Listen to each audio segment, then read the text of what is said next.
आज हम एक कहानी सुनेंगे। एक चपाती। एक चपाती। एक चपाती। ताती ताती एक चपाती। ताती ताती एक चपाती। दिखी तवे पर पेट फुलाती। दिखे तवे पर पेट फुलाती। बिल्ली मौसी बोली। बिल्ली मौसी बोली। म्याऊ म्याऊ। भूख लगी। भूख लगी। मैं तुझको खाऊं। खाऊं। सुनकर उछली। सुनकर उछली। दूर चपाती। दूर चपाती। बोली फिर। आंखें मटकाती। आंखें मटकाती। मौसी पहले। मौसी पहले मक्खन ला।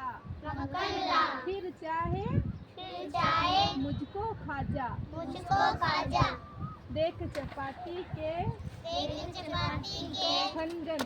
खनगन। खनगन। खनगन।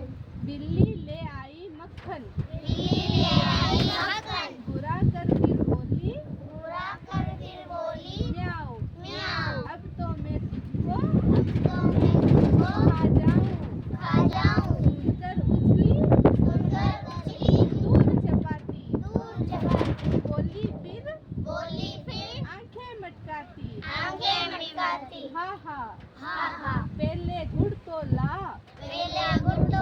फिर चाहे मुझको खाजा। बिल्ली जल्दी गुड़ लाने। लगी लौट कर झुझलाने। म्याऊ म्याऊ म्याऊ अब मैं खाऊं।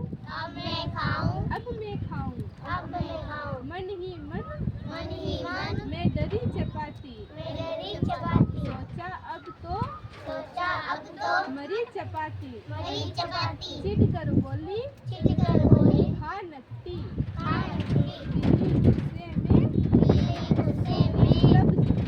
तब झपटी। खा ली चप चपाती। अब चपाती गप चपाती। अब ये कहानी कौन पढ़ेगा? चलो इसके पीछे पीछे सब बोलना।